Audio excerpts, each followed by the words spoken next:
Pertemuan yang ketiga ini adalah website. Ya, apa itu server web? Server web atau yang dalam bahasa Inggris disebut web server adalah perangkat lunak software dalam server yang berfungsi untuk menerima permintaan request berupa halaman web melalui protokol HTTP dan atau HTTPS. Jadi aplikasi atau software di dalam server. Sudah dibayangkan sistem ini diletakkan secara centralized dan diakses oleh semua user client. Nanti kita bisa bedakan mana desktop base dan mana yang web base.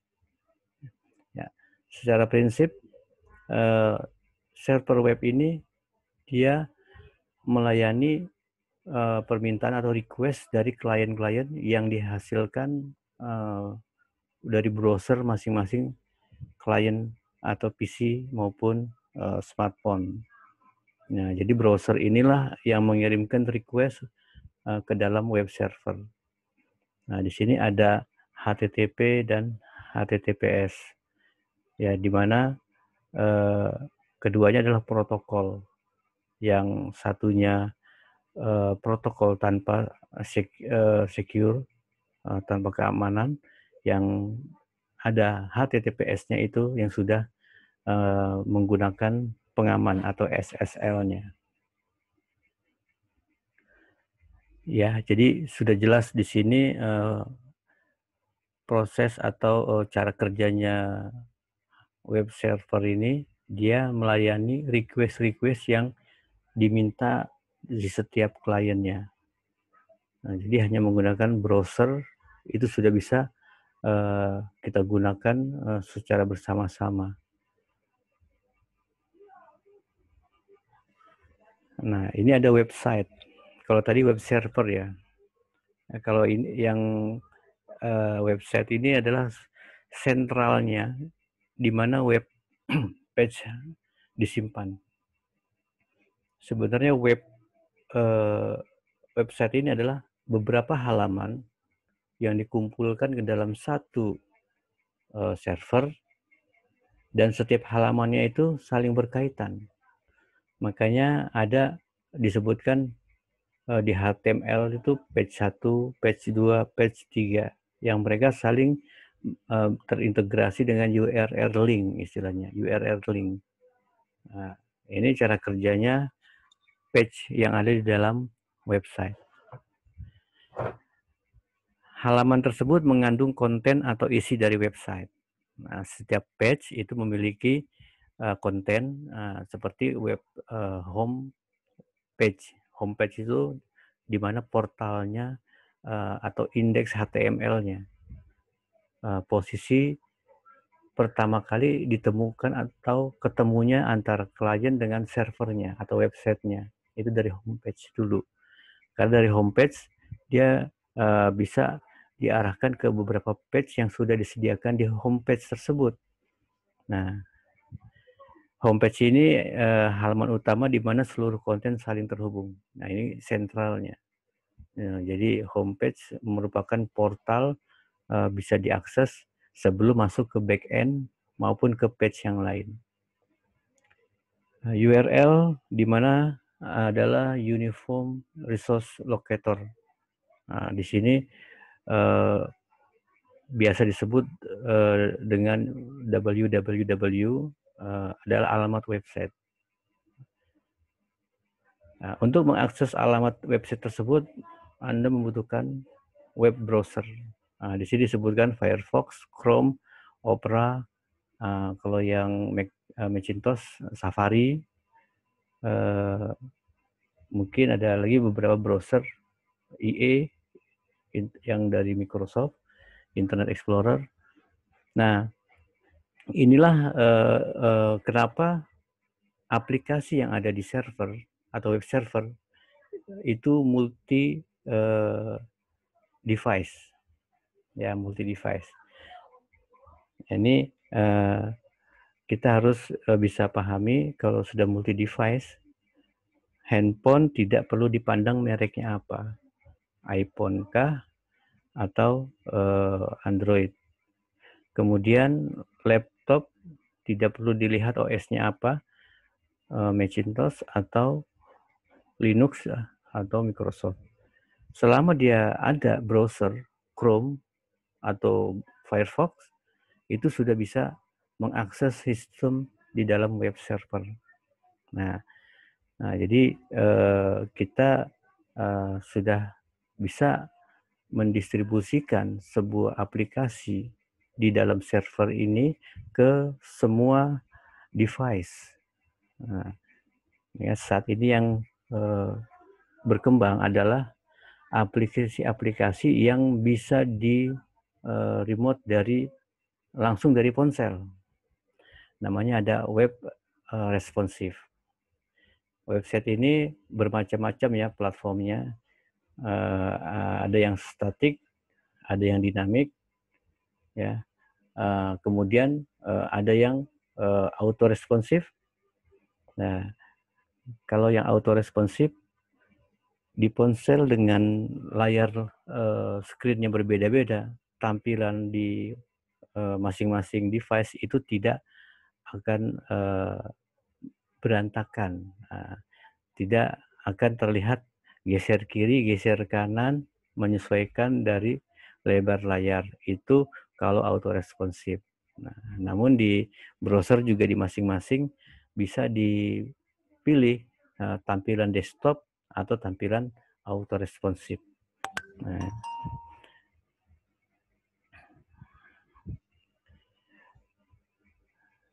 oke, kita lanjut ke halaman berikutnya. Di sini ada jenis website.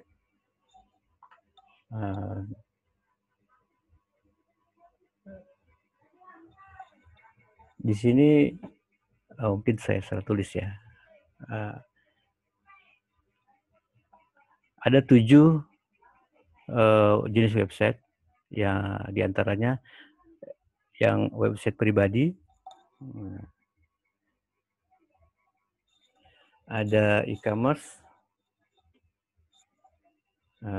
kemudian ada yang sifatnya jenis media. Satu-satu nanti kita perhatikan apa saja sih website-website ini. Ada yang jenisnya hiburan, organisasi, komunitas, dan corporate. Kalau pribadi sudah banyak ya, masing-masing punya website, bisa mendaftarkan domainnya dengan .id, mungkin .id. Jadi setiap website itu kita harus memiliki sebuah domain. Nah, karena ketika kita hosting, kita membeli hosting itu harus beli dua produk hosting dan produk domain. Nah, jadi kalau beli hosting saja nanti nggak bisa diakses isi dari website kita. Makanya kalau hosting harus beli dua. Nah, kecuali kita beli yang virtual private server, VPS, yang cloud computing ya. Nah, itu beli hostingnya saja. Nanti kalau sudah beli hostingnya, hosting VPS ya, jangan salah beli. Hosting VPS, di dalamnya install misalnya server untuk website PHP, berarti SAM-PP-nya diinstal. Atau install aplikasi ERP Odoo. Odoo diinstal. Nah, itu tanpa domain pun bisa kita jalankan aplikasinya. Namun yang dipanggil itu adalah IP public. ya. Jadi IP public. Nah, kalau IP public agak sulit kita mensosialisasikannya karena yang disebutkan adalah alamat address yang dipublish.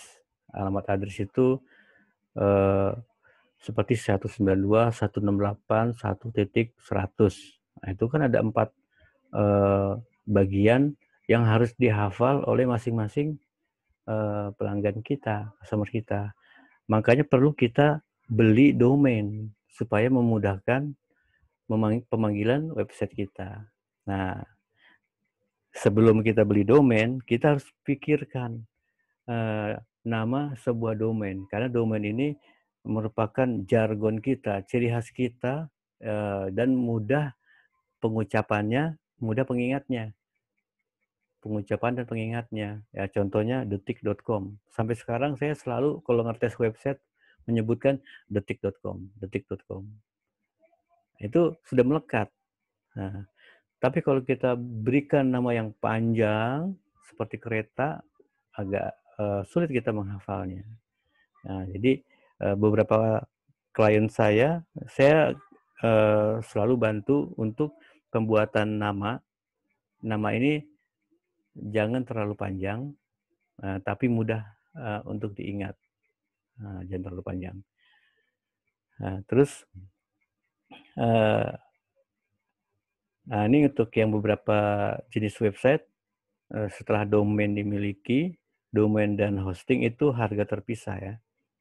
Pembayarannya terpisah.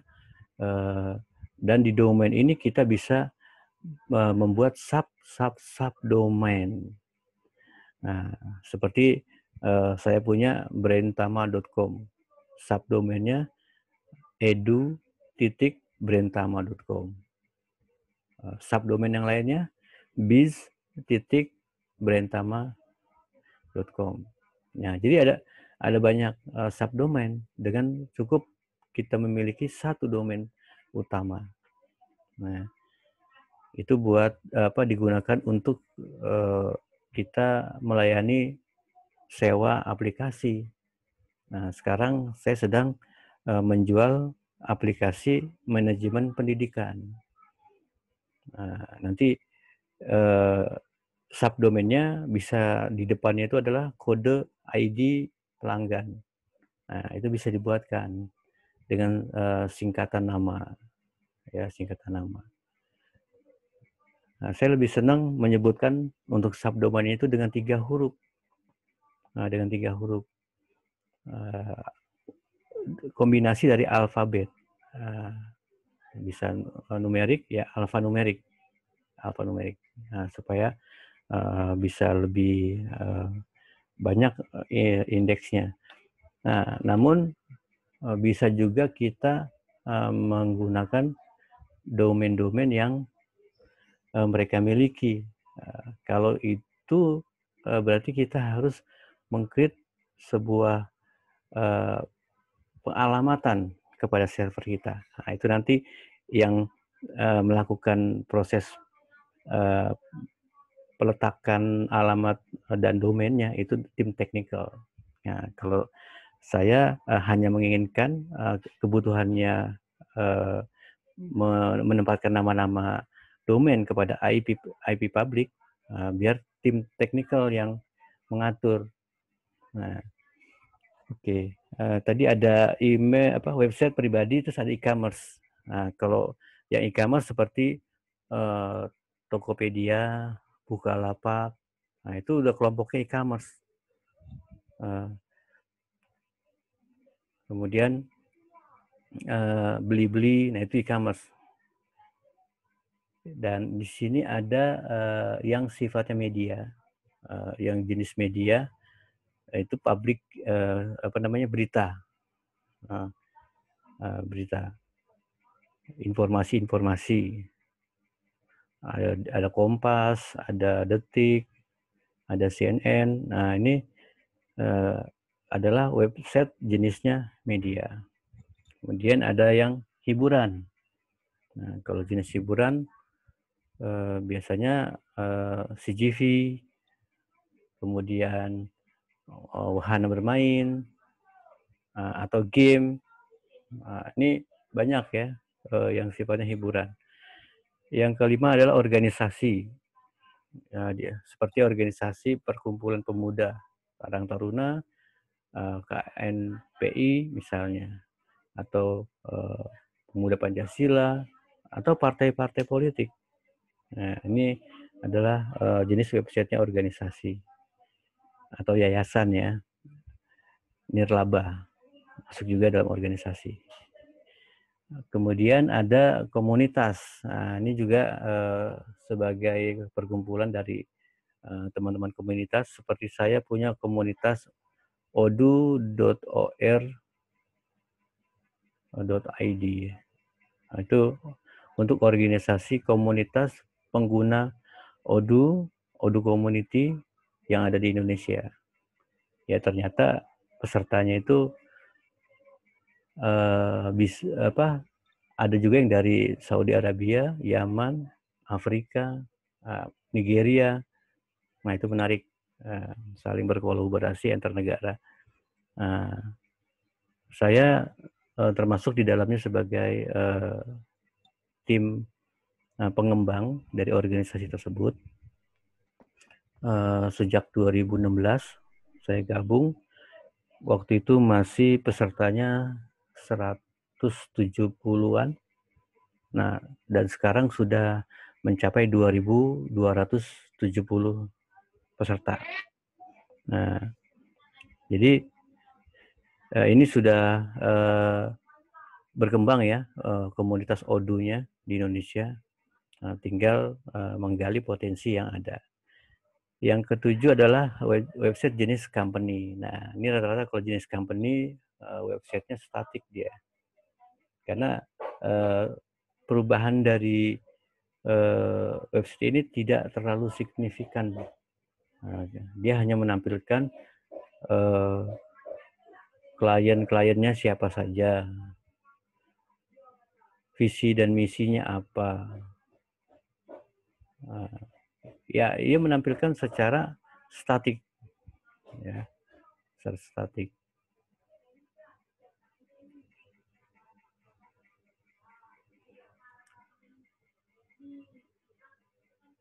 Oke, yang jenis website sudah kita ketahui ya, ada 7. Namun di sini ada istilah-istilah yang digunakan untuk aplikasi website.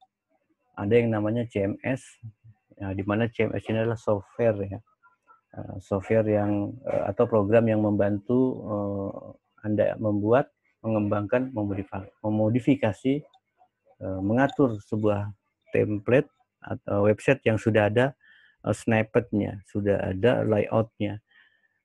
Dulu waktu pertama saya mengenal CMS, yang saya kenal tuh Joomla. Mungkin rekan-rekan pernah dengar Joomla. Joomla itu open source code-nya diberikan ke kita instalasi di lokal. Kalau sudah berjalan bagus, baru kita upload ke hosting. Nah, ini saya lakukan. Saya praktekkan menggunakan aplikasi softwarenya CMS, di mana CMS ini adalah Content Management System.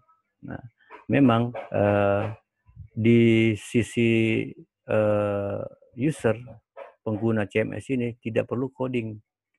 Dia hanya menggunakan aplikasi yang sudah ada, yang sudah disediakan secara gratis.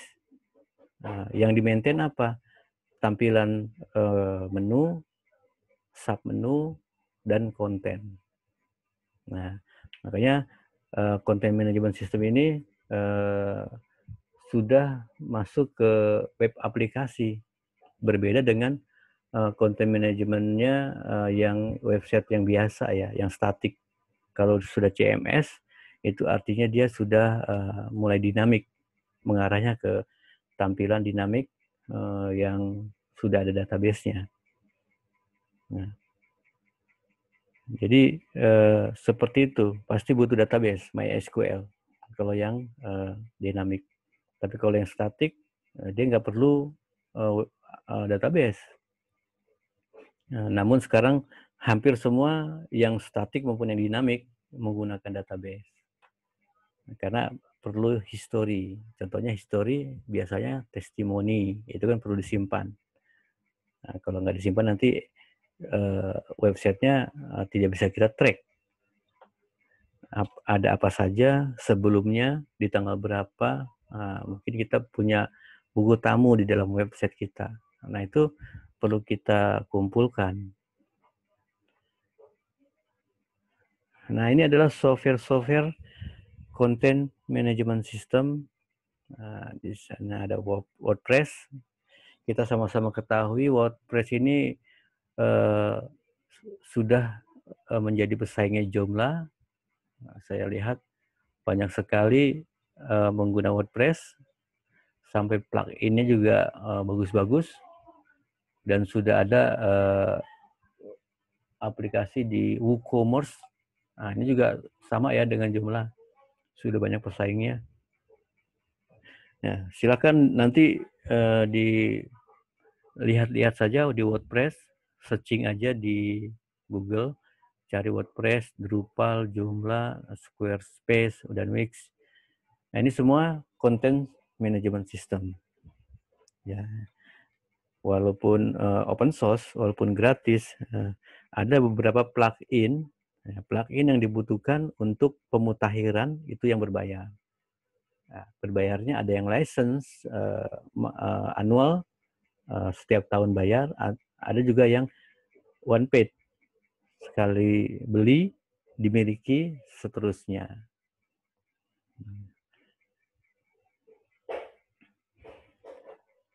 Ini antara blog dan website. Nah, ini kita perlu pahami apa yang membedakan kedua jenis ini ya.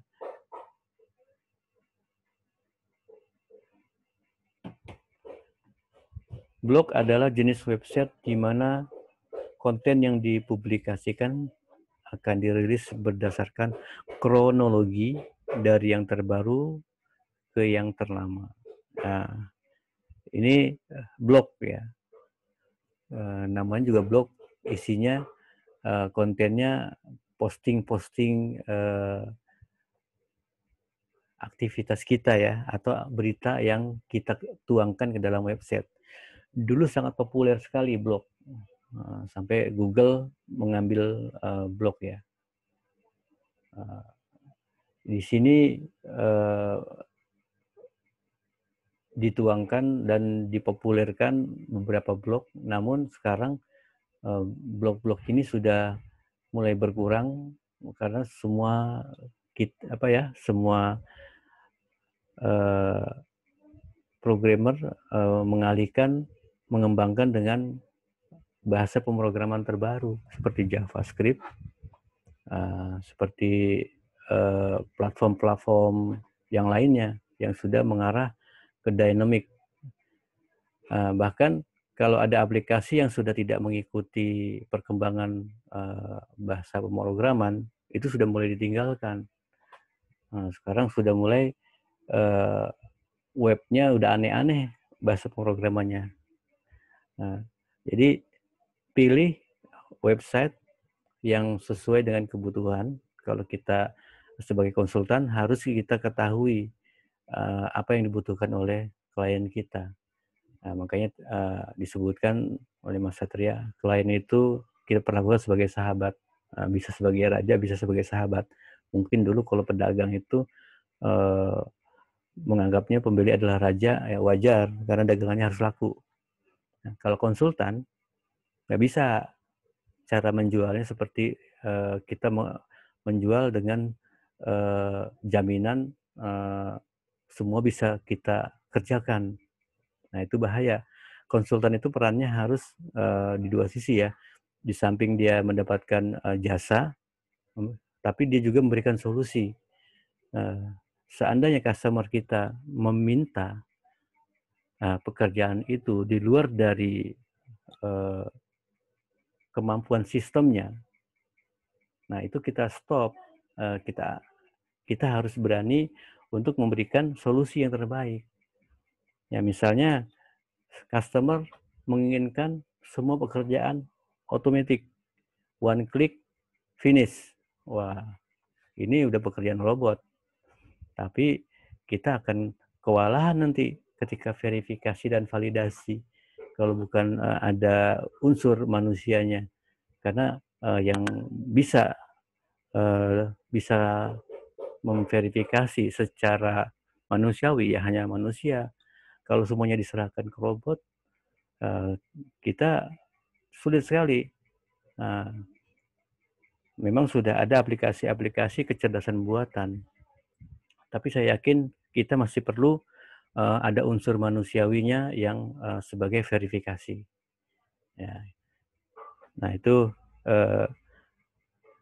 bagaimana kita bisa memilih atau memberikan solusi kepada customer kita. Dan kita pun juga sebagai pembeli, kalau nanti kita membutuhkan aplikasi untuk bisnis kita, ya kita harus kita harus bijak untuk proses workflow-nya di sistem kita. Nah, di sini ada website dan blog ya. Kalau website adalah tempat di mana konten blog tersebut disimpan. Nah, jadi website itu di dalamnya ada blog. Kalau blog saja belum tentu itu menjadi website. Nah, sebenarnya blog adalah merupakan website yang dibungkus ya. Blog ya adalah konten yang dibungkus oleh website yang digunakan untuk mencari postingannya tuh ada kronologinya, ada tahapannya dari tahun, bulan, tanggal, hari, jam. Nah, itu ada urutannya. Nah, itu pekerjaan blog. Makanya ada istilah ada blogger gitu. Di sini saya coba untuk memberikan perbandingan ya atau perbedaan antara website dan web aplikasi.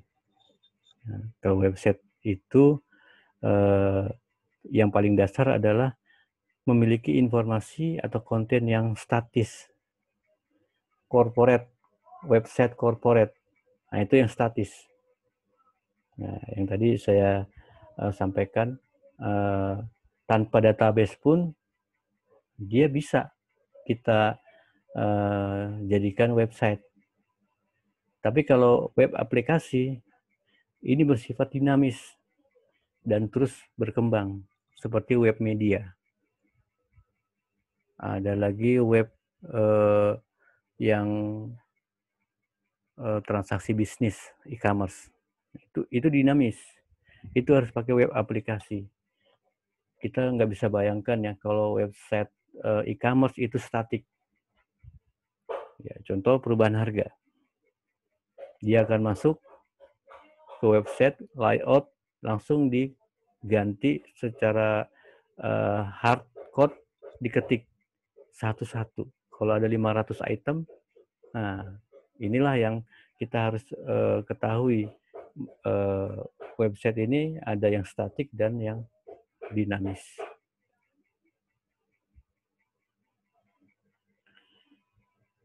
Kemudian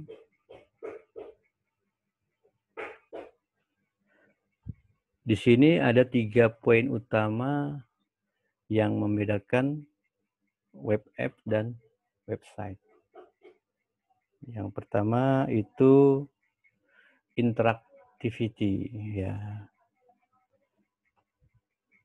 Kemampuan interaksi yang berbeda. Website hanya memungkinkan penggunanya untuk membaca dan melihat informasi di dalam website. Berbeda dengan yang web app yang memiliki fitur user ini dapat berinteraksi dalam website. Ya, interaksinya dimaksud adalah dalam bentuk mengirim formulir atau submit formulir menggunakan fitur chat dan melakukan pembayaran online. Nah, ini secara interaktif itu sudah berbeda. Nah, makanya ada istilah UI, UX, ya kan, user interface, yaitu user yang menggunakan bisa berinteraksi. Ada UX, user experience, Nah, ini ada istilah-istilah secara pengalaman user ini user friendly apa enggak nantinya. Nah, itu UX-nya. Nah, jangan dibuat layout ini kaku ya. Misalnya untuk memilih submit atau save penyimpanan, button penyimpanan, tombol penyimpanan, dia harus membuka beberapa kali tahapan. Nah, itu UX-nya udah nggak enak itu.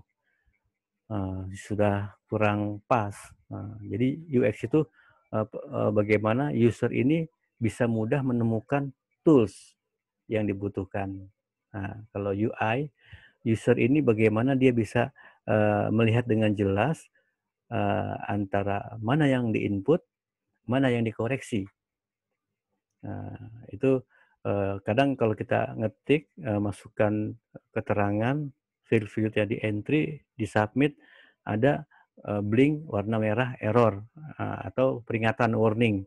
Itu artinya dia sudah user interface-nya itu membuat user menjadi tahu kalau itu ada kesalahan. Nah, itu UX-nya bekerja tuh. Tahu kesalahannya, oh pasti yang label merah ini adalah field-field yang harus diperbaiki. Antara UI dengan UX, nah itu ada hubungannya juga, harus website ini biar user friendly, interaktif. Yang kedua, integration atau integrasi merupakan sebuah tindakan untuk menyatukan berbagai komponen untuk membangun sistem yang lebih komprehensif, ya, yang lebih dalam lagi ya integrasinya. Baik website ataupun web app dapat diintegrasi dengan software lain, termasuk CRM, ERP, dan lain-lain. Nah, jadi kalau sudah bisa integrasi, ini artinya integrasi adalah hubungan antara modul front end dan back end. Nah, itu yang paling simpel. Hubungan antara modul-modul yang ada di front end dan back end. Ya, contoh beberapa aplikasi Odoo ini kan sudah dijadikan aplikasi open source web aplikasi yang mudah digunakan, UI dan UX-nya sudah bagus, dan ini aplikasi bisa diintegrasikan dengan front end lain. Nah, contoh ada Magento. Magento itu aplikasi dinamis yang dibangun dari platform PHP, mungkin CI atau yang lainnya. Nah, jadi ini PHP front end-nya, back end-nya menggunakan diintegrasikan dengan JavaScript atau Python. Nah, itu ada hubungan, ada front end dan back end. Nah, itu integrasi. Nah, itu integrasi. Nah, jadi web aplikasi itu membutuhkan integrasi. Kalau yang statik atau website, sulit diintegrasikan. Karena dia tidak membutuhkan proses sebuah pengolahan data. Dia cukup menyampaikan informasi. Biasanya yang statis itu sifatnya dia informasi, dashboard. Nah, itu udah website tuh, dashboard. Karena kita nggak perlu melakukan apa-apa di dalam sebuah dashboard, hanya melihat dan mengklik beberapa halaman, itu pun hanya halaman statis saja yang dilihat, dari page 1, page 2, dan seterusnya. Bahkan nanti dari page yang terakhir kembali ke page 1 lagi. Ya, hanya seperti itu aja yang statik. Yang ketiga, authentication. Nah, di website tidak ada user login. Nah, namun di web app itu ada user login. Nah, web app ya. Jadi jangan disamakan juga web app ini dengan apps mobile. Ini dua hal yang berbeda. Ketika menyebutkan web app, itu adalah aplikasi web. Tapi kalau apps mobile, itu aplikasi yang diletakkan di Android atau iOS. Itu apps mobile atau mobile apps istilahnya. Nah, ini jangan tertukar. Web app ini dia perlu authentication. Hal ini dilakukan karena aplikasi memberikan akses yang cukup luas untuk pengunjung. Nah, beberapa aplikasi yang sudah diintegrasikan dengan authentication lain seperti Facebook, Google, dan Twitter. Ini login yang website sudah bisa diintegrasikan. Nah, seperti di Odoo, dia diintegrasikan dengan Google atau Gmail, lambangnya Gmail. Nah, nanti ada lambangnya Gmail, Facebook, itu juga sudah bisa diintegrasikan. Nah, syaratnya kita harus setting di back-end-nya agar bisa diterima website kita atau domain kita dikenali oleh Facebook atau Gmail-nya. Nah, gunanya apa sih kalau pakai authentication ini? Pertama, kita tidak menyimpan sebuah data yang besar atau sebuah rule yang artinya secara coding kita harus kuat di dalam security. Misalnya kita menggunakan web user login. Nah, kalau kita menggunakan authentication, artinya kita menyerahkan ke penjamin user login yang lebih kuat lagi. Gmail, Facebook, nah itu kan security-nya sudah kuat. Makanya kita tempelkan saja ke beberapa akun-akun yang lain.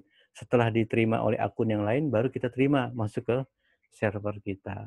Nah, itu cara kita memverifikasi dan memvalidasi login menggunakan third party dan gratis lagi. Nah, itu sudah enak tuh. Sudah banyak yang menggunakan double authentication. Ya, ini 3 poin utama yang membedakan web app dengan website.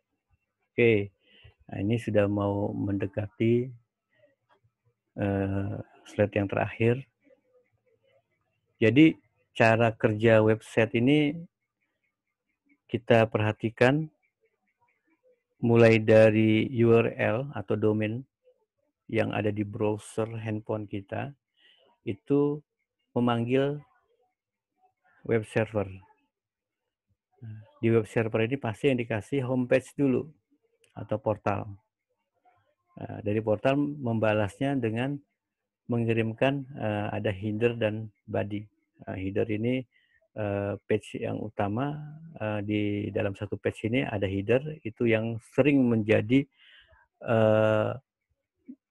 tagline atau pencarian, searching. Nah, kalau di Google itu selalu dipakai itu untuk pencarian, searchingnya, agar mudah ditemukan dan itu menjadi hit organik. Ya, hit organik. Nah, dia kirim responnya masuk ke browser lagi. Jadi selalu begitu. Selalu request dan dia terima respon. Request, terima respon. Nah, ini yang bekerja antara klien dan server. Kalau baru satu user saja masuk ke server kita, masih aman, masih dilayani dengan baik.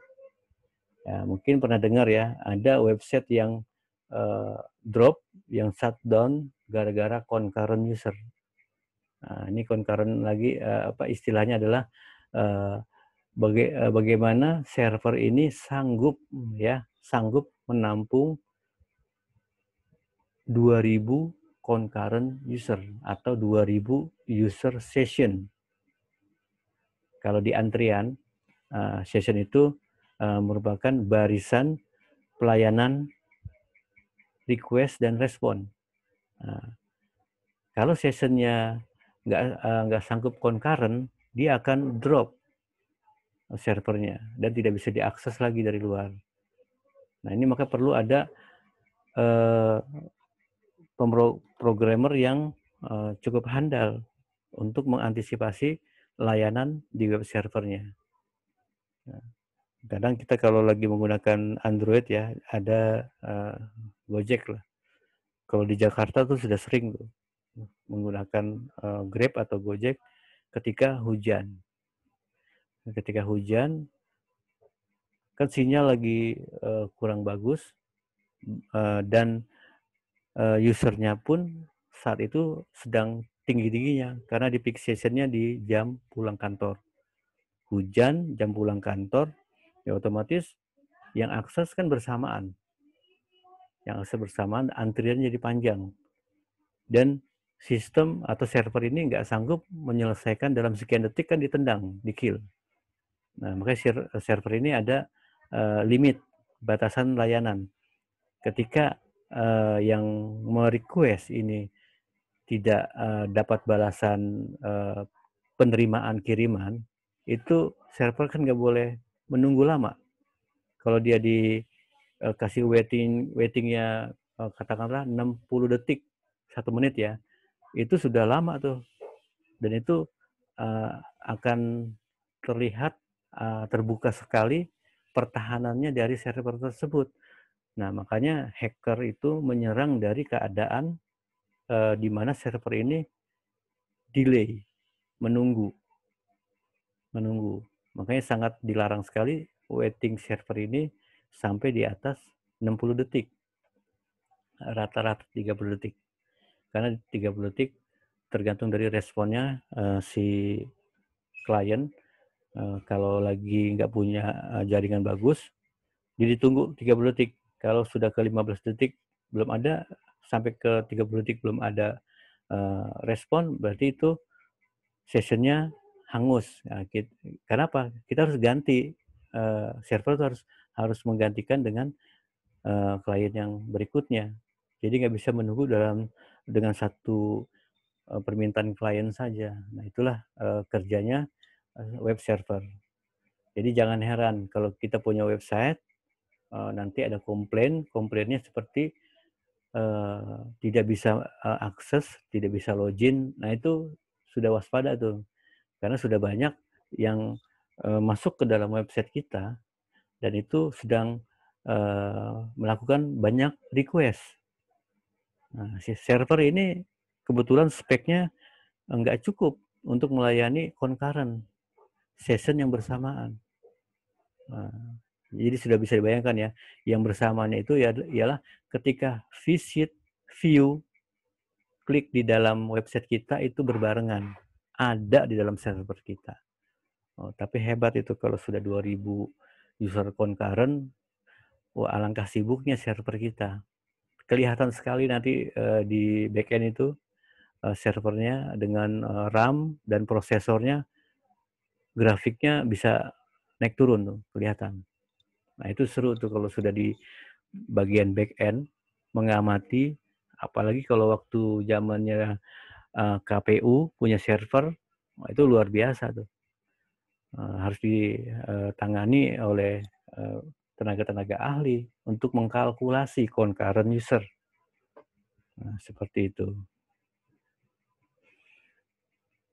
Baik, di sini ada saatnya kita memilih antara desktop base atau web base pada sistem berskala besar. Maaf Pak, suaranya putus-putus. Oke, sebentar tes. Bagaimana sekarang? Bisa dengar?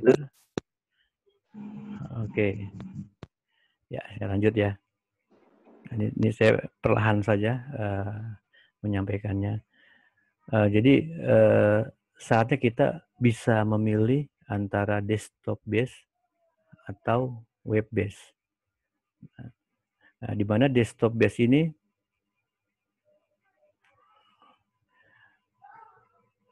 aplikasinya disimpan atau diinstal pada masing-masing PC. Sedangkan yang web based aplikasinya disimpan pada satu server dan server ini melayani beberapa klien melalui browser. Nah, ini sudah kita bisa bedakan ya. Contoh aplikasi yang web based, yang desktop based. Dulu ada aplikasi Delphi misalnya, atau Visual Basic Classic. Nah, ini cara kerjanya desktop. Atau Clipper. Zaman dulu masih ada yang namanya Clipper. Saya mengalami waktu install aplikasi kasir pertama kali itu di Indosat melalui Koperasi Indosat di Jakarta. Itu tahun 2000. Nah, project tahun 99 dimulainya. Waktu itu ada isu Y2K, server atau PC yang tidak bisa membaca tahun 2000, itu maka akan fail aplikasinya. Nah, itu saya mengalami itu masa-masa Y2K, year 2K, Y2K, tahun 2000. Nah, saya di Indosat. Itu masih pakai Clipper. Nah, itu desktop base. Diinstalnya di laptop atau di PC. Dia tidak memiliki server.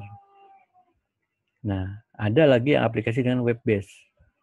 Nah, di sini yang kita install itu hanya satu saja, ada di servernya. Kliennya akses melalui browser. Nah, ini remote aksesnya bisa dari internet. Kalau yang desktop atau Windows desktop itu lokal. Kita harus ke kantor dulu, dari kantor baru bisa kita bekerja. Nggak bisa WFH, work from home. Nah, ini ada perbandingan desk dan web. Dari hardware, spesifikasi tinggi. Dengan web, spesifikasi rendah. Kalau apple to apple dari jumlah user ya. Ini sudah di tes juga dari spek hardware. Kemudian dari jaringan, networknya. Kalau desktop itu LAN, local area network. Hanya bisa dikerjakan di kantor saja. Ya, walaupun ada solusi saat ini dengan menggunakan AnyDesk maupun TeamViewer, tapi tetap kita perlu bantuan PC di kantor, tolong dinyalain. Ya, biasanya sih telepon OB-nya, OB tolong nyalain PC nomor 1, saya mau remote. Nah, paling seperti itu. Akhir OB-nya jadi pinter main komputer. Nah, ini lingkungan akan membantu ya kita menjadi pintar sebenarnya. Nah, banyak sih masalah dengan yang LAN ya, karena kita harus menghidupkan dulu PC di kantor kita, baru kita dari rumah bisa work from home. Ya percuma saja WFH-nya, listrik tetap naik ya, tetap menggunakan suplai listrik di kantor. Nah, itulah yang membedakan dari networknya. Nah, kalau yang wide area network, itu sudah over internet, melalui internet aksesnya. Nah, makanya saya dalam pandemi ini saya menikmati pekerjaan saat ini. Kemarin bulan April saya bisa go live di klien dari jarak jauh. Go live dari jarak jauh. Biasanya kalau go live itu disaksikan di kantor klien, ditunggu seminggu. Nah, saat ini dalam keadaan pandemi kan nggak mungkin. Tapi bisa sukses go live. Aplikasinya berjalan. Nah, kuncinya sebenarnya kepintaran dari konsultannya untuk membagi tugas. Nah, itu kuncinya. Jadi saya punya programmer di Jakarta yang saya tugaskan melalui sistem. Tercatat sistemnya. Siapa namanya, berapa lama plan hours-nya, jam kerjanya berapa lama, dan apa saja yang dikerjakan. Nah, dari situ saya juga meng-create seorang fungsional yang diharapkan menjadi pengganti saya. berbagi ilmu dengan klien, nggak ada ruginya. Karena mereka akan membantu saya menyelesaikan tugas saya. Nah, itu yang penting. Nah, makanya saya concernnya adalah meng-create new fungsional. Create new functional customer. Nah, itu visi saya. Setiap saya implementasi aplikasi. Nah, ini penting kalau kita menjual aplikasi atau IT service ya, pelayanan jasa IT. Nah, kita harus meng-create new functional. IP address di desktop itu lokal. Nah, seperti 192.168 ini sudah IP standar ya. Di lokal LAN itu pasti depannya 192.168. Mungkin ada juga sih yang membuat 10 titik 20 titik. Nah, itu bisa saja. Itu kepintarannya dari engineering-nya ya, mengatur. Tapi default-nya 192. Nah, itu udah standarnya LAN ya penggunaannya. Nah, IP address-nya di lokal. Kalau sudah di lokal, nggak bisa kita panggil PC-nya. Nah, itu harus connect dulu ke internet PC-nya, baru kita bisa panggil. Nah, itu sudah beda IP-nya. Makanya nggak bisa kita akses dari publik ke lokal. Contohnya, kalau di lokal kita bisa share printer, tapi kalau di publik kita nggak bisa memerintahkan mencetak ke kantor tanpa dibukanya API publik. Nah, di web ini servernya sudah IP public, jadi bisa diakses di mana-mana, anytime, anywhere, any place. Ini sudah fleksibel. Desktop di setiap komputer harus kita install. Saya mengalami kerepotan ketika saya menginstal seluruh toko retail. Waktu itu di Circle K. Kalau melihat Circle K, di Palembang belum ada Circle K, belum masuk.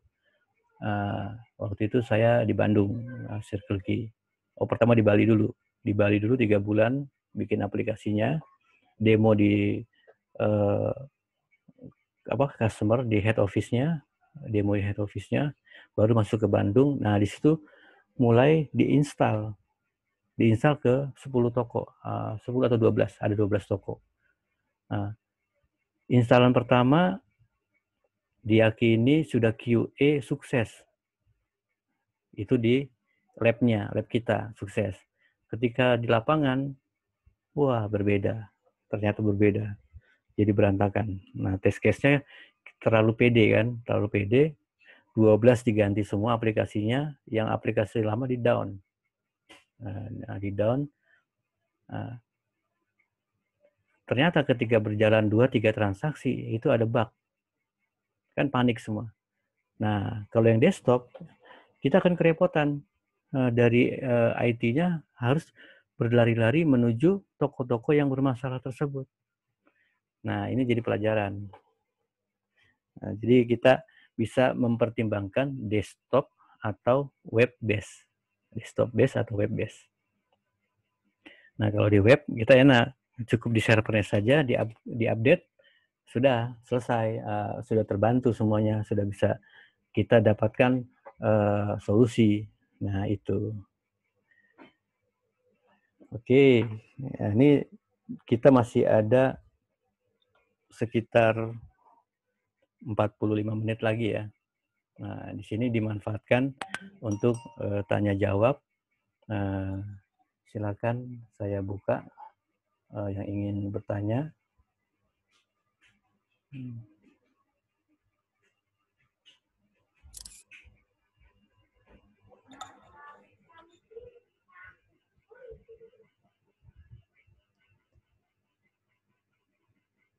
Boleh yang dari pakai chatting bertanyanya.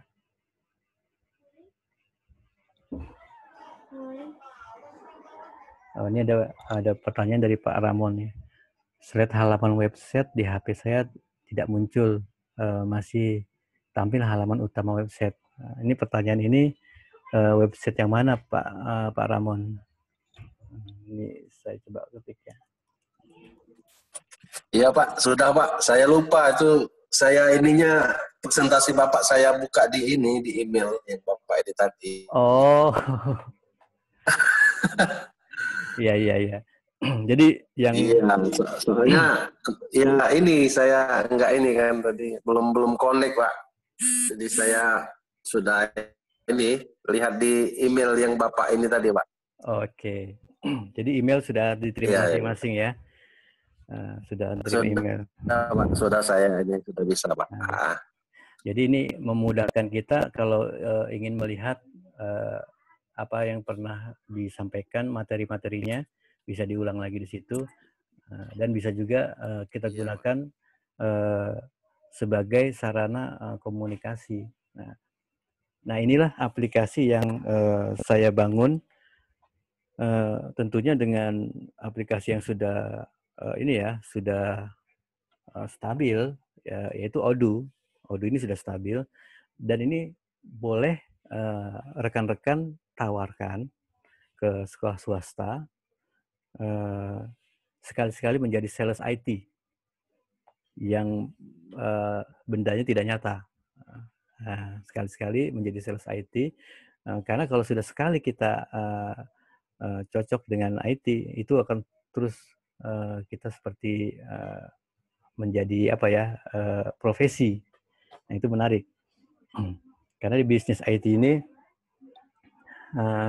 ada divisi-divisinya yang sudah dibagi dan diatur. Pertama, divisi marketing. Nah, ini yang bekerja sales dan tim marketingnya. Yang kedua ada account manager. Nah, account manager ini dia yang bekerja job desk-nya sebagai penagih atau invoice ya, membuat invoice untuk ditagihkan ke customer plus dia melayani upsell. Nah, ini upsell ya. Jadi beda ya, sales dan AM. Nah, kalau AM itu upsell. Salesnya sudah selesai nih, sudah serah terima dengan account manager. Nanti account manajernya akan naikkan menjadi upsell. Upsell itu artinya penjualan yang berikutnya. Nah, biasanya kan kalau customer itu sudah beli satu modul, nah pasti ditawarkan oleh AM menambah modul yang lain nggak. Nah, itu upsell. Bukan sales lagi yang masuk di situ. Kalau sales selalu mencari yang baru. Nah, ini yang mungkin perlu kita pahami ya di bisnis IT.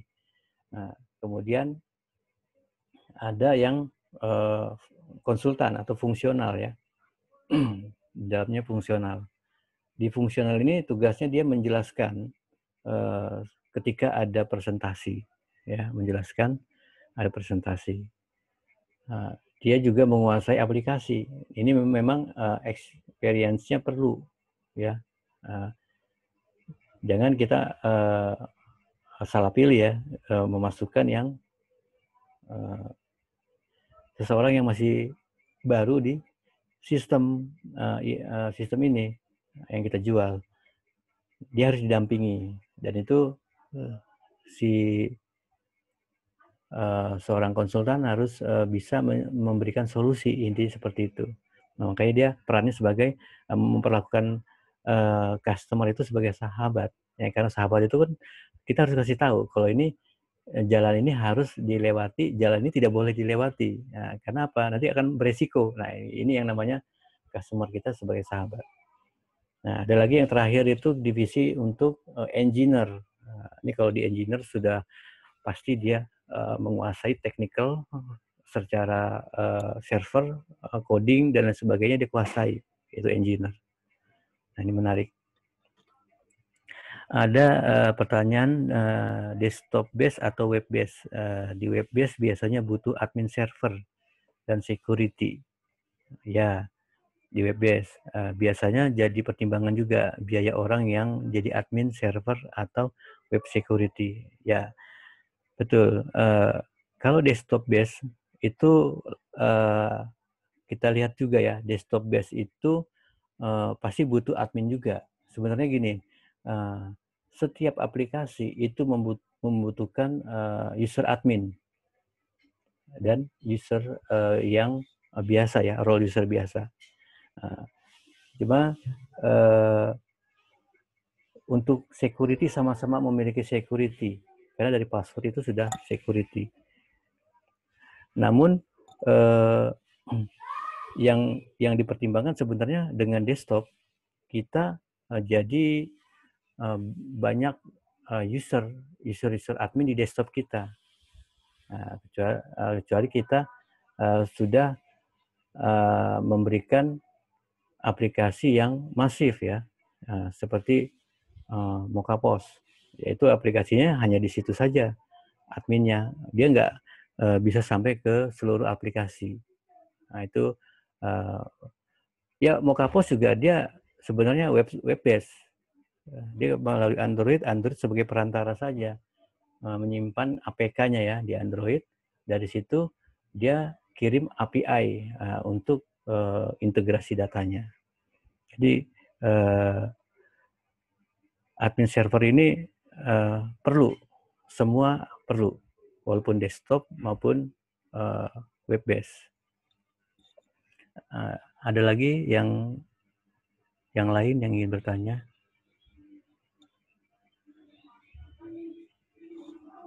Nah,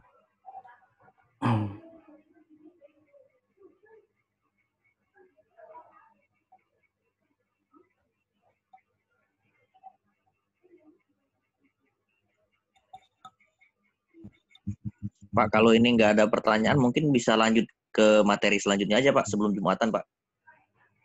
Oh, nggak apa-apa ya, kita lanjut ya. Oke. Yang website kita lanjut ya, dengan... Halo, halo Pak. Iya, halo Pak.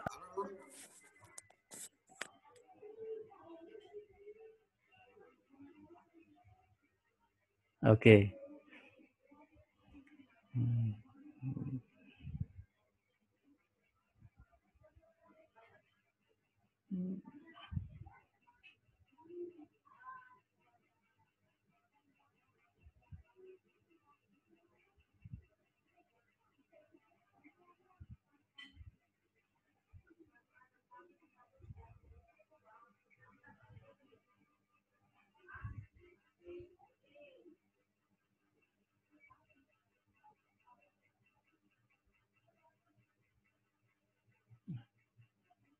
Ya, sudah kelihatan ya?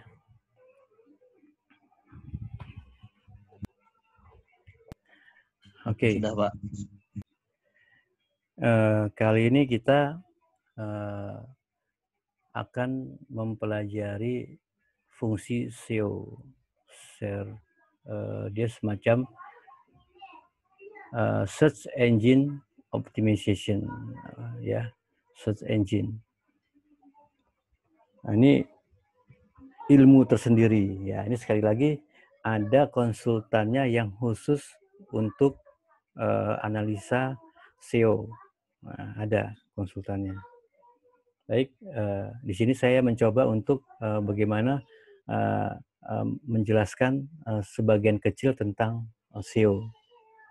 Ya, SEO Search Engine Optimization. Nah, ini adalah upaya mengoptimasi website untuk mendapatkan peringkat teratas dari hasil pencarian, biasanya top 10. Nah, ini ingin website kita unggul dalam pencarian. Nah, karena gini, website domain kita tidak bisa dibuat top 10 secara instan, tidak bisa, karena dia berdasarkan, inilah canggihnya Google ya, karena dia berdasarkan hit dari beberapa viewer. Makanya perlu dibantu dengan seorang konsultan yang menganalisa seperti deskripsi dari sebuah website. Per page-nya, title-nya atau judulnya apa, keyword-nya apa. Nah, inilah ramuan keyword inilah yang bisa menaikkan domain sebuah website. Ya. Contoh, kalau ada website yang berbicara tentang detik, ya mungkin detik itu ada detik media, ada detik yang lain, maka top 10-nya akan lain. Nah, ini kita coba praktikkan ya.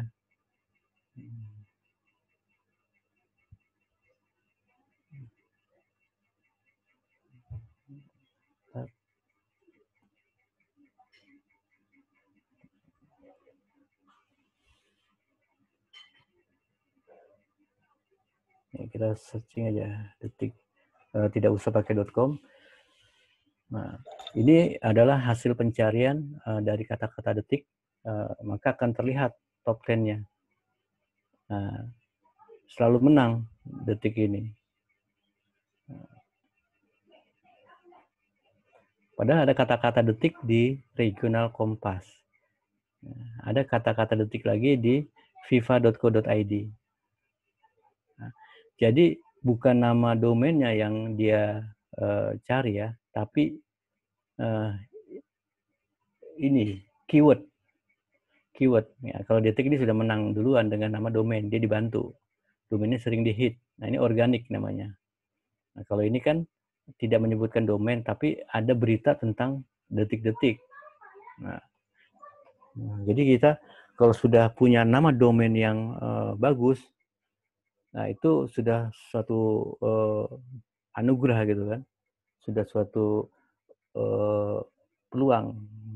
Kita sudah memiliki nama yang mudah diingat. Nah, seperti kita punya di Palembang ada yang ini. Nah, ini contoh ya, contoh e-commerce yang saat ini sedang booming nih di masa pandemi ini. Ada pasar DHD. Nah, ini mungkin sudah terkenal ya, sudah banyak yang memesan di aplikasi e-commerce ini. Nah, tapi kalau kita lihat kata-kata pasar, pasar saja ya. Ini tanpa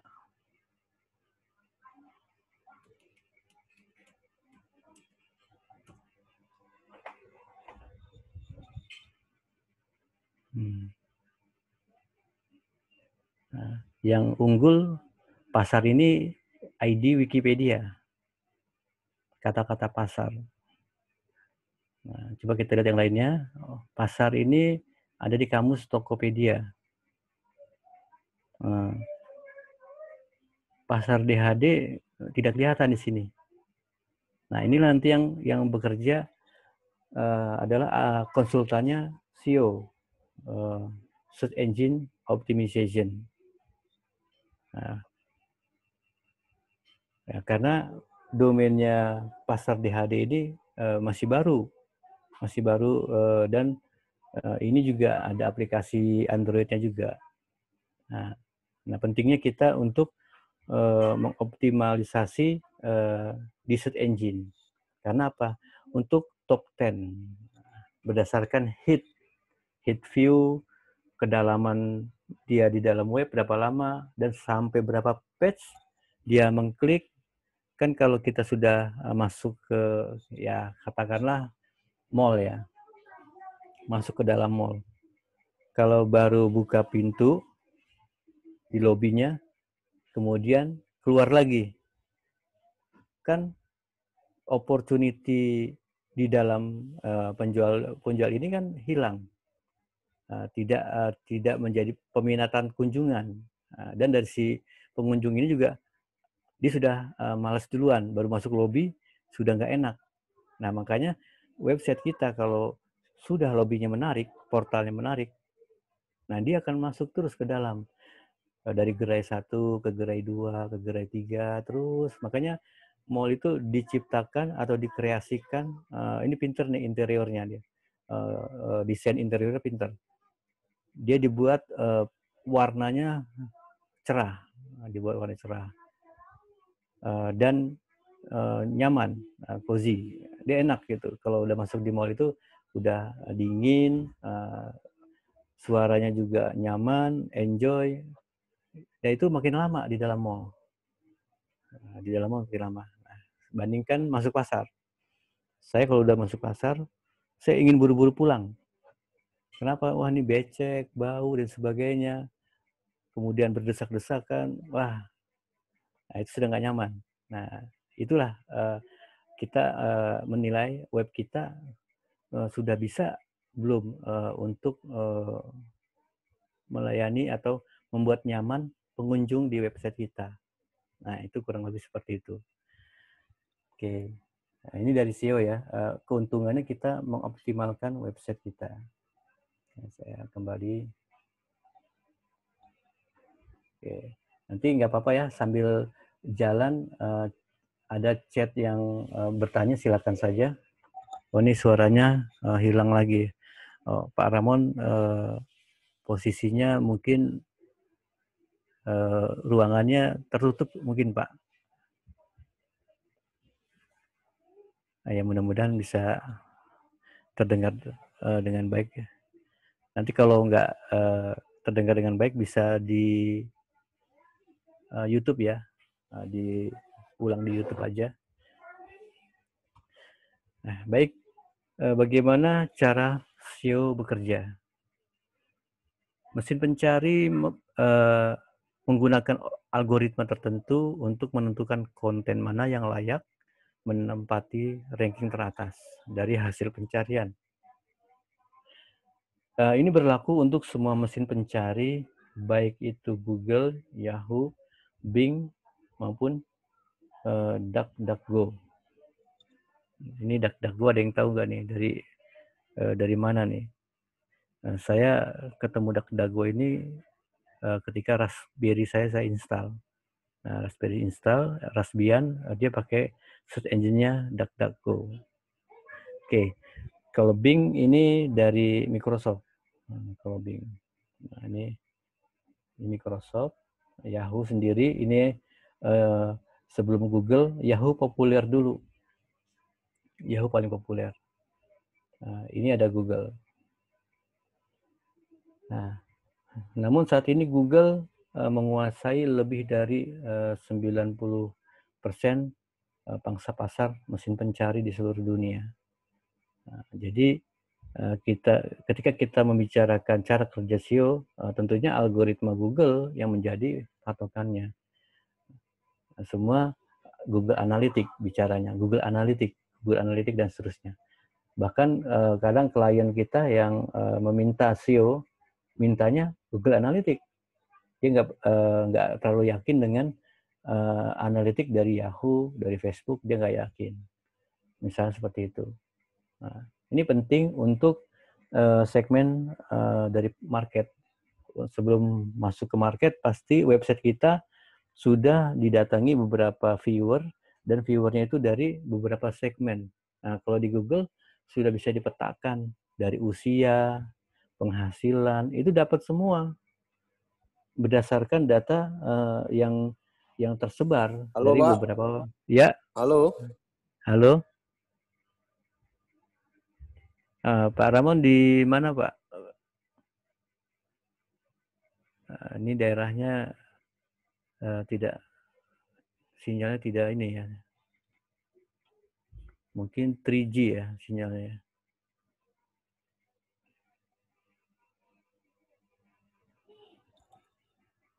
Oke, saya lanjut ya.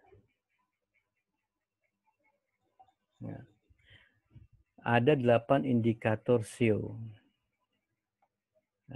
Di sini yang pertama dari struktur URL. Struktur URL.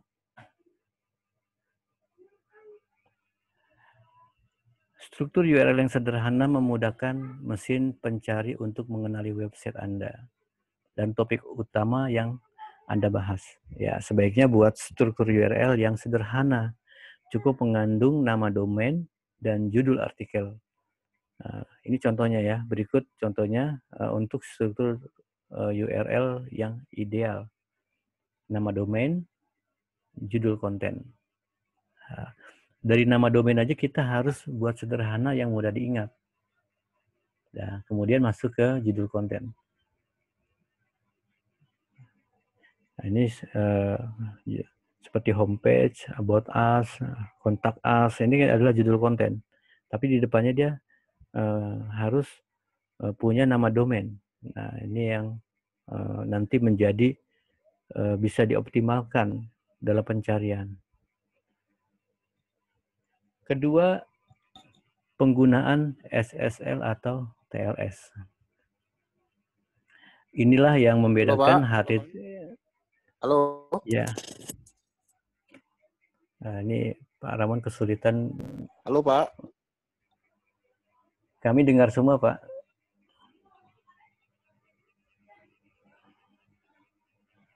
Coba kita chat dulu ya.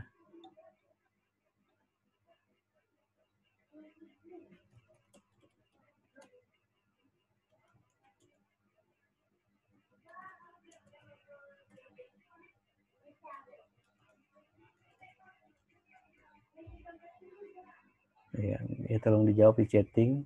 Bagi yang mendengar, mungkin Pak Ramon ini perlu ya Pak Doni dengar.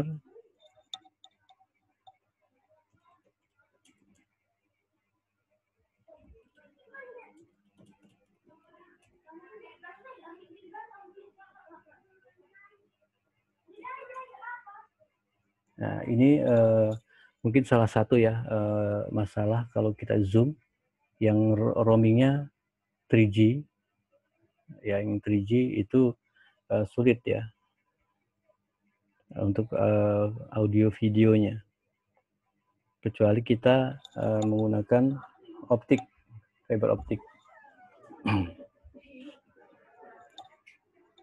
Oke ya.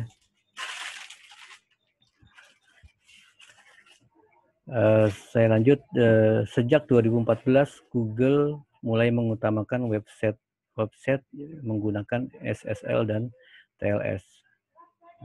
Karena ada alasannya.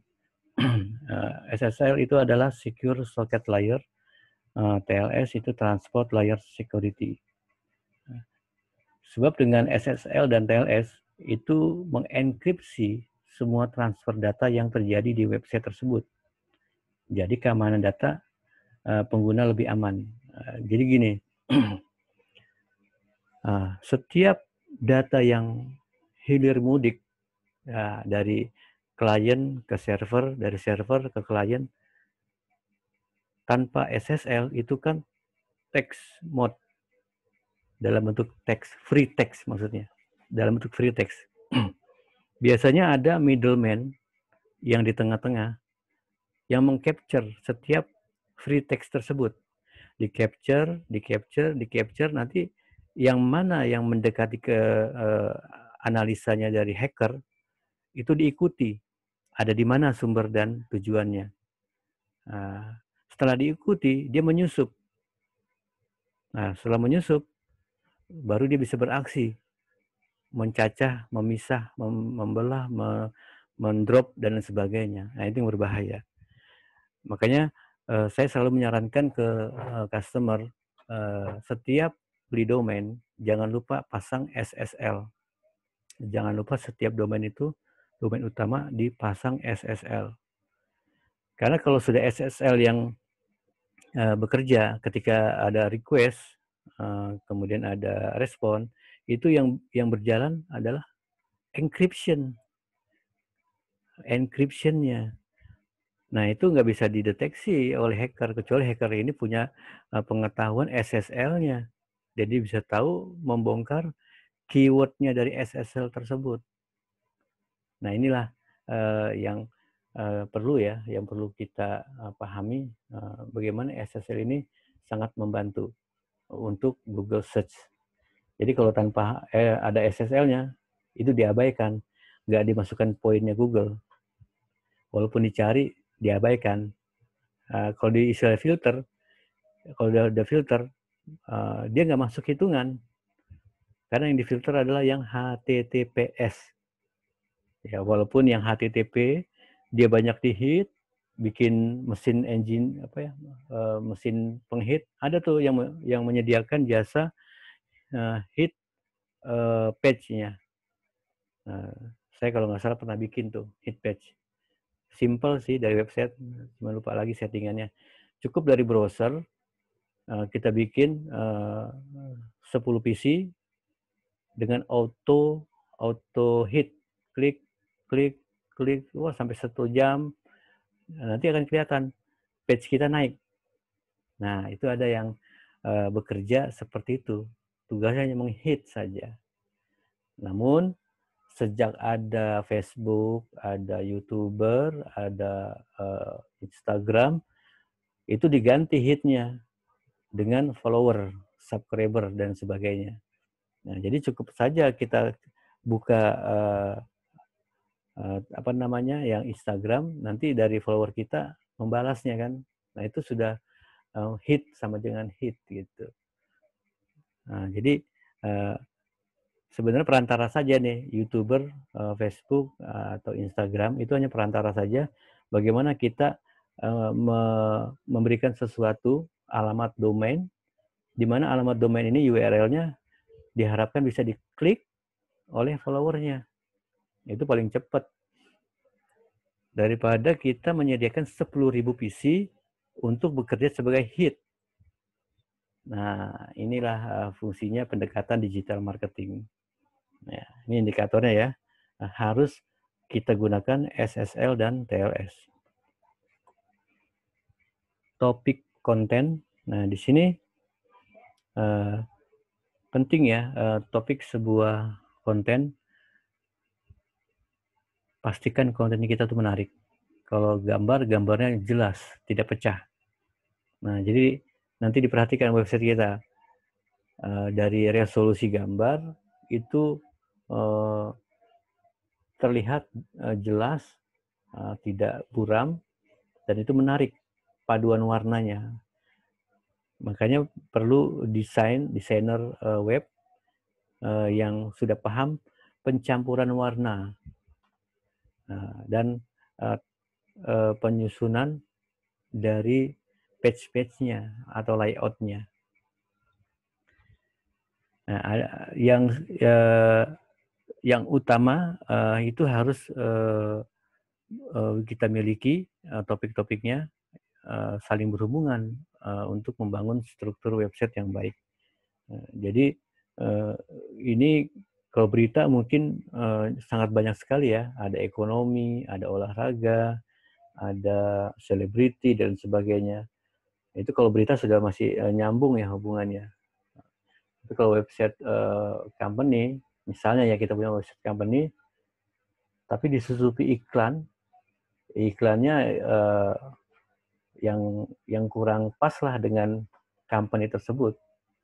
Ya kalau misalnya perusahaannya otomotif, iklannya motor gitu, itu kan nggak pas. Nah, padahal itu website corporate, makanya kebanyakan website corporate ini dibangun sendiri, server sendiri. Ada website yang gratis, yang free, tapi itu sayangnya disusupi oleh iklan-iklan yang nggak jelas. Nah, makanya kita harus berpikir untuk mendapatkan hosting yang gratis, itu hati-hati juga. Jadi karena konten kita jadi nggak sesuai ya tampilannya ketika dianalitik oleh Google. Oh ini nggak pas nih, nah, itu bisa ditolak, bisa di stop analitiknya. Karena saya pernah juga masukin website yang gratis ke Google Analytics, itu nggak bisa juga. Nah, ditolak langsung. Bahkan ditolak dari sejak bukan HTTPS. Nah, itu sudah ditolak duluan oleh Google. Kecuali kita menggunakan website Google, itu sudah pasti HTTPS. Tapi domainnya akan bawa nama Google di depan atau di belakangnya. Itulah yang kita nggak punya privasi domain ya. Nah, karena nama domain kita itu adalah kebanggaan dan selalu kita bawa ke anak-anak kita nanti untuk melanjutkan. Topik konten harus menarik. Oke. Yang keempat, search intent. Nah, satu kata kunci bisa dimaksudkan untuk 2 hal yang berbeda atau lebih. Nah, ini penting nih. Keyword. Nah, keyword tadi dengan satu kata saja itu sudah memiliki 2 arti. Seperti tadi kata detik dipakai juga oleh orang lain detik-detik. detik-detik. Detik-detik terjadinya, detik-detik dibuatnya. Nah, detik.com udah untung. Sudah bisa memenangi hitnya.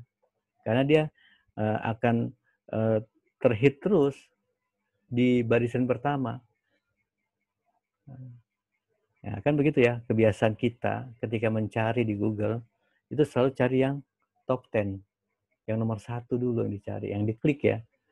Misalnya mencari cara jurnal pembukuan. Itu pasti naik di atas. Jurnal ID misalnya. Nah, ini kalau kita coba ya.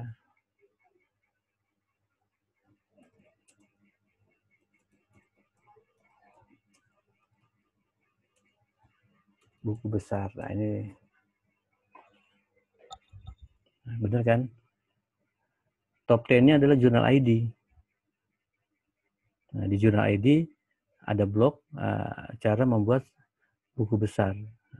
Ini cara menjurnal buku besar. Nah, dia sudah menang 3 nih. Buku besar dan cara. Cara buku besar. Cara buku besar. Nah, ini contoh kita bisa mendapatkan informasi berdasarkan search.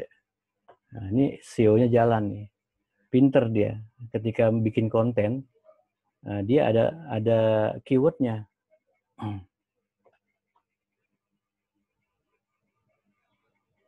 Nah, ini sering terjadi di web kalau kita punya bandwidth kurang.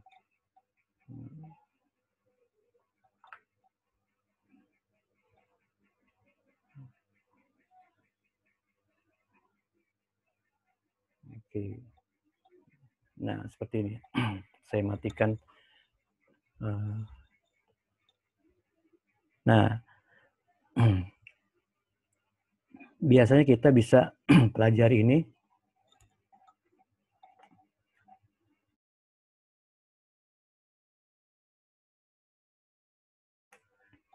Nah, kita bisa pelajari bagaimana cara membuat konten. Nah, ini seperti tadi kan, jurnal ID. Di sini ada beberapa sub menunya, dan di sini kontennya, cara membuat buku besar. Boleh juga kita kaji lagi lebih dalam. Setiap browser punya ya. Di sini ada more tools. Ini kalau di Chrome seperti ini cara kita mendapatkan developer tools. Nah, bisa kita pelajari di sini bagaimana dia membuat tag-nya. Di sini ada ID. Oh, ternyata di sini tidak dibuka ya. Saya ingin mencari keyword-nya.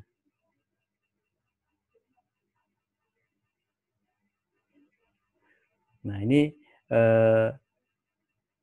Google Tag Manager, dia pakai ini.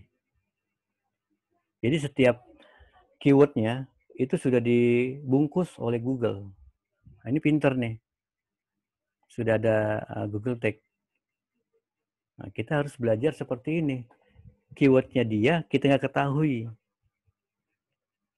Makanya konsultan, perlunya konsultan dalam SEO ini. Kita nggak bisa dapat nih dari sini nih. Google, namanya Google Tag Manager. Google Tag Manager. Keywordnya apa di sini? ID, GTM, W23, JLJG. Nah, kita nggak tahu, ini udah dibungkus ini.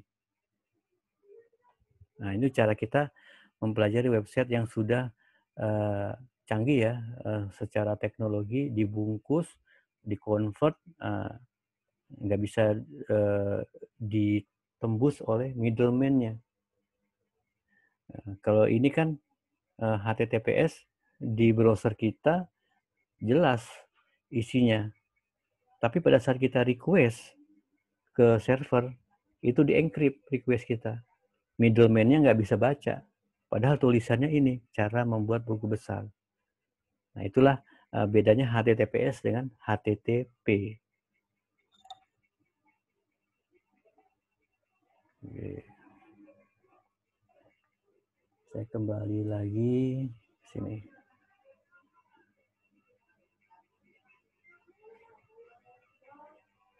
Ya, saya lanjut ya. Search intent.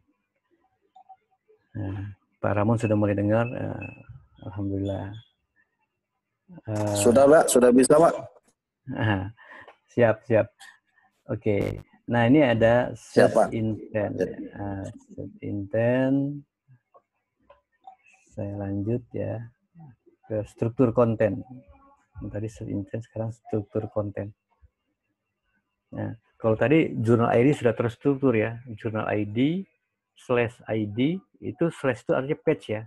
Page ID itu membedakan bahasa Inggris atau bahasa Indonesia. Nah, itu mungkin cara penyusunan begitu. Setelah /ID ada /blog.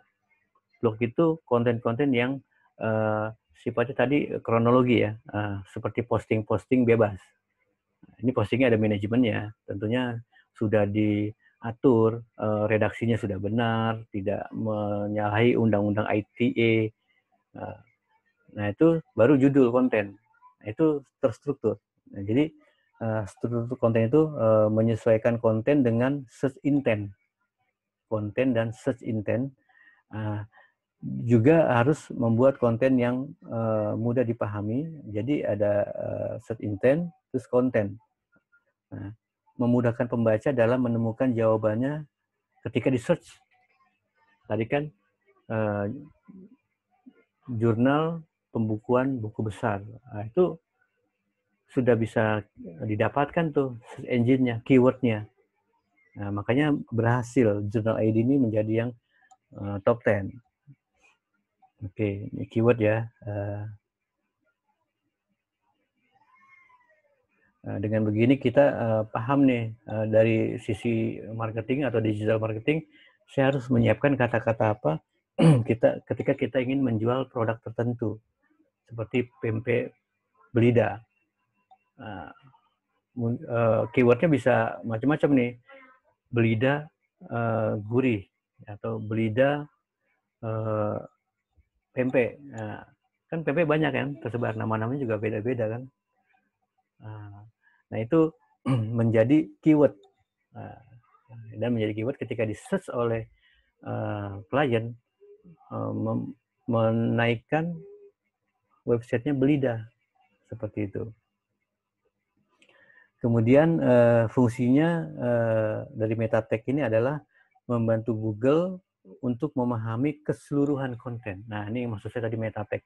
Tadi saya nggak ketemu di jurnal ID dia pakai meta tag apa. Kok dia bisa hit? Karena meta tag ini adalah keyword yang tadi satu kata tapi punya arti dua. Nah, satu kata punya arti dua. Nah, punya arti dua. Nah, itu yang sulit ya. Itu harus konsultan yang punya perbendaharaan kata yang tepat. Dan itu ada risetnya. Nah, ada di risetnya. Makanya dia mendapatkannya pakai tools juga. Nah, ini harus dikonsultasikan dengan konsultan SEO.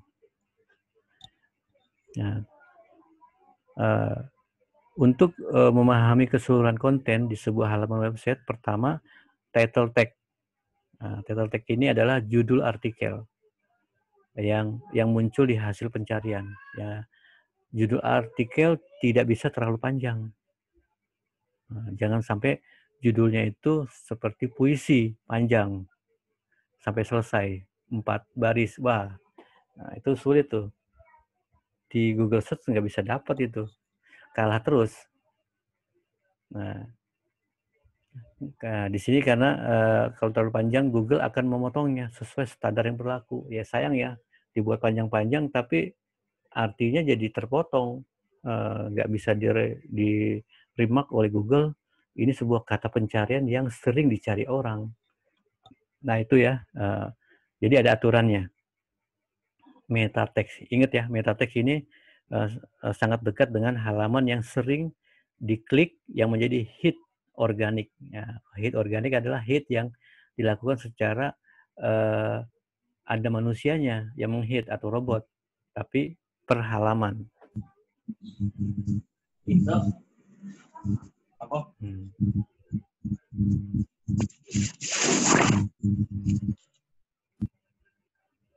Oke. Ada backlink. Masih menjadi salah satu faktor utama SEO.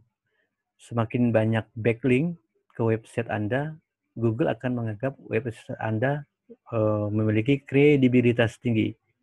Backlink itu seperti histori ya, histori di browser kita. Kalau kita ketik ulang lagi, itu backlinknya. Jadi kita akan selalu kembali kepada viewernya ke halaman tersebut. Itu namanya backlink. Nah, kalau saya sering kembali kepada detik.com, hari ini detik.com, besoknya saya ketik lagi detik.com. Nah, itu Google akan menyimpulkan bahwa website Anda ini memang bermanfaat bagi viewernya. Dan ini perlu dipertahankan. Makanya selalu hit terus detik.com.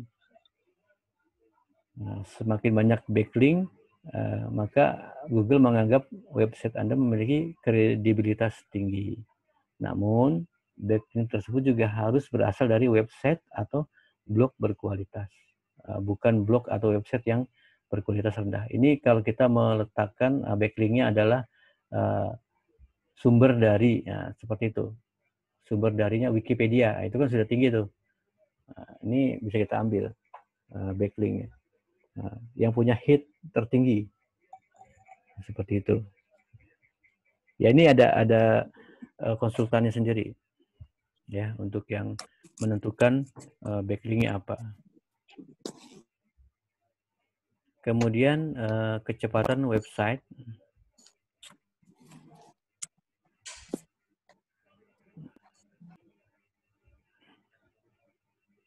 Ya, kecepatan website.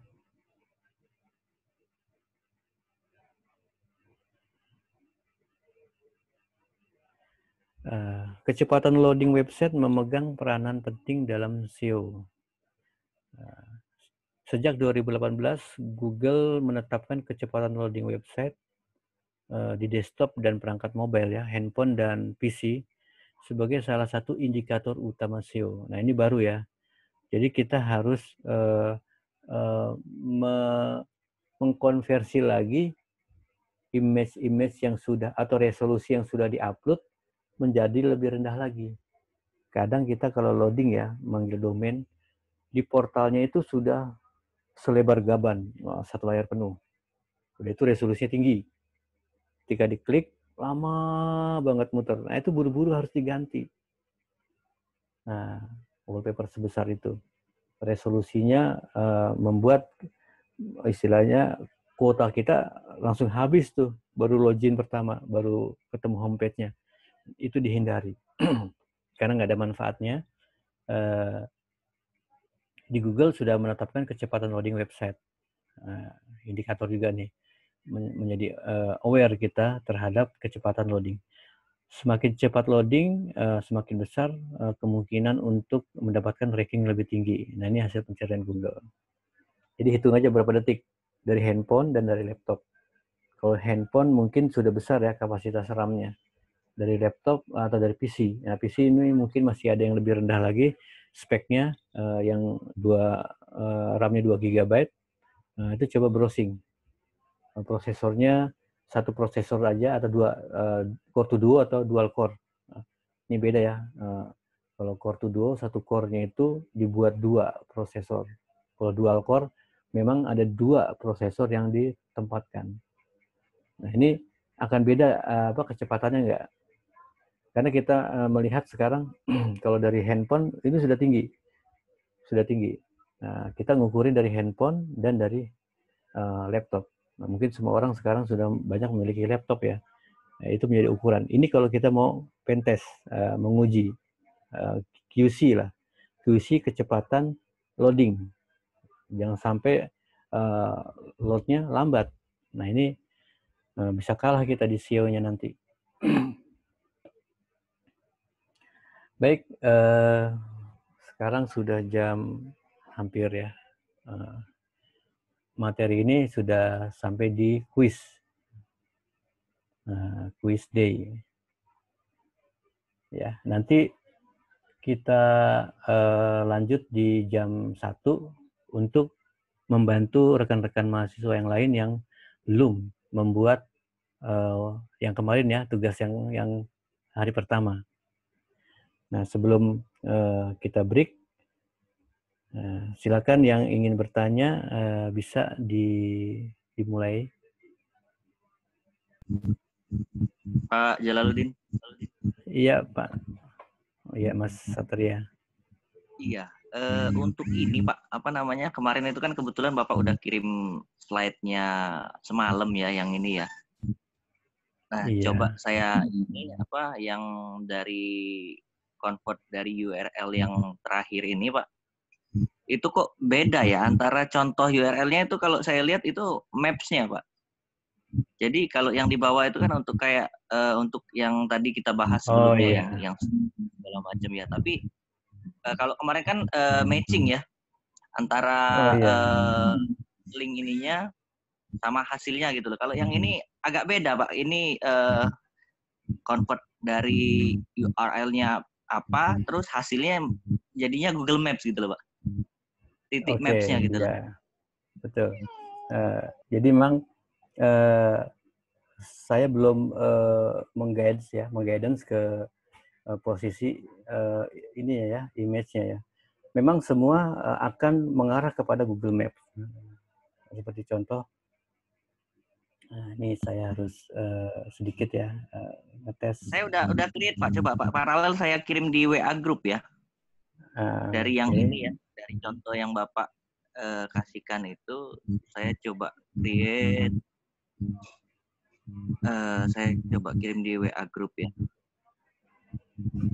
Nah, ini menarik nih. Nanti kita praktekkan bagaimana membuat konten ini bisa dikunjungi gitu. Harus ada convert-nya. Namun convert ini harus ada sumbernya. Nah, coba ya.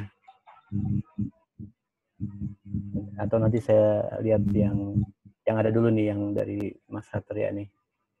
Nah, ini ya, dari Mas Satria ya. Itu tuh Pak jadinya. Oke. Jadinya gitu. Nah, sekarang Mas Satria masuk ke dalam fotonya. Nah, di fotonya, bukan ini ya, bukan foto ini. Coba sini ya, web bisnisku. Nah, di bisnisku ini kan ada lokasi ya, ini lokasi.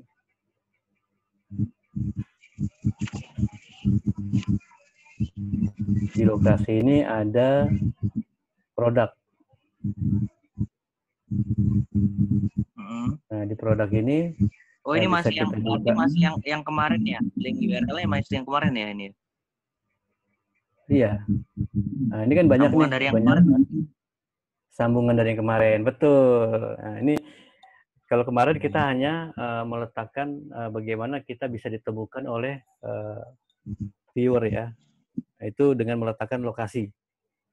Nah, tapi kita belum bikin produknya nih. Belum bikin produknya. Nah, tambahkan produk. Nanti produknya ini kita bisa jadikan tujuan. Nah, ini yang kita copy di sini. Dikonversi dengan yang tadi. Nah, supaya pencariannya dia ketemu. Maksud saya sih sebenarnya ini kebetulan saya pakai yang ada di Google ya. Tadi konversinya. Oh ya, konversinya bukan yang ini ya. Jangan yang map ya. Makanya saya bilang agak beda di slide terakhir yang tugas 2 kan? Beda. Karena harus ditambahkan dengan ini ya, dengan produk. Betul. Jadi kalau yang di quiz 2 itu antara link URL yang diberikan dengan yang contoh ininya, tapi contohnya di situ malah Google Map kan? Iya, itu salah memberikan contoh aja sih sebenarnya. Nah, tapi iya. Iya, makanya Ya, saya ini. bingung ya kan. Jadi begitu kuis 2 itu saya baca soalnya, terus dengan hasil contohnya, nah udah saya kerjain, saya malah kerjain hasil contohnya.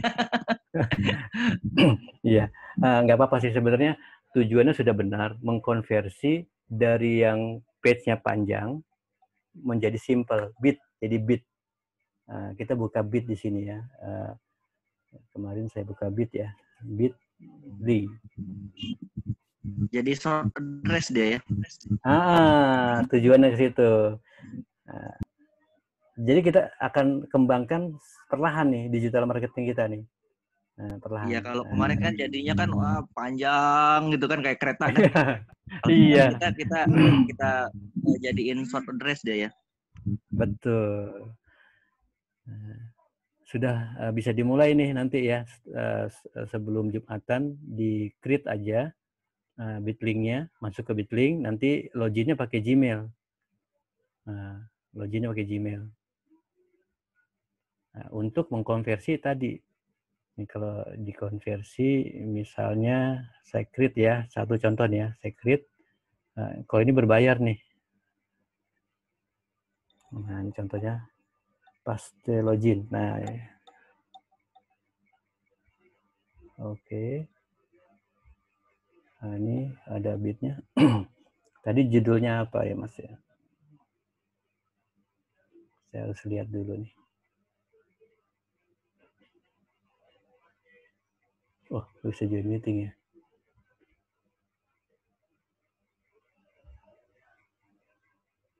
Yang nggak bisa join meeting. Oh, ini Risma Rinda. Nanti deh dibantu deh. Nah, ini saya perlu ininya nih. Nah, contohnya ini deh, saya ngambil penamaannya aja. Bukan ngambil dari hasil yang kemarin Pak ya? Hasil tugas 1 ya? Bukan, kita produknya nih. Nah, ini Oke. untuk memudahkan aja mendapatkan, sebenarnya sih URL-nya harus pakai URL yang sudah ada produknya sih. Harusnya. Jadi kita bisa bikin tag di sini.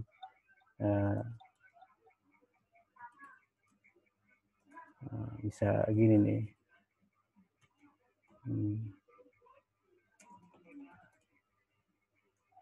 Nah, tujuannya seperti ini, kita simpan.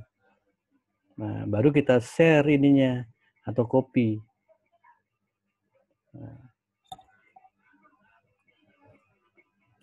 Itu saja sih, mengkonversi biar ketika masuk ke WhatsApp, Instagram, nggak perlu panjang-panjang. Oh, ini saya pakai konversi saya soalnya nih. Nah, ini harus dibuatkan produknya nih.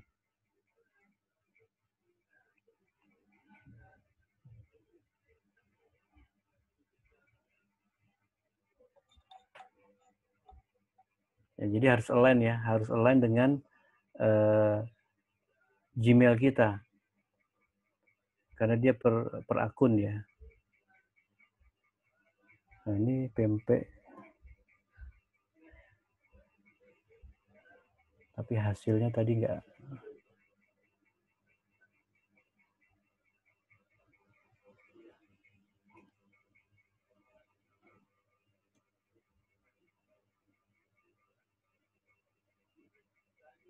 Iya, jadi masuknya ke akunnya. Makanya harus dedicated ya, ini. Iya. Jadi saya yang naik. Betul. Ya, nanti kita praktek ini di jam 1 ya, jam 1 sampai jam 3. Nah, kita praktekkan. Siap, Pak. Makasih, Pak. Ya. Baik ya, kita break dulu ya untuk session yang 2 jam pertama ini. Nah, nanti kita sambung lagi di 2 jam yang kedua setelah Jumatan. Ya, terima kasih ya semuanya. Assalamualaikum warahmatullahi wabarakatuh. Waalaikumsalam. Waalaikumsalam warahmatullahi wabarakatuh.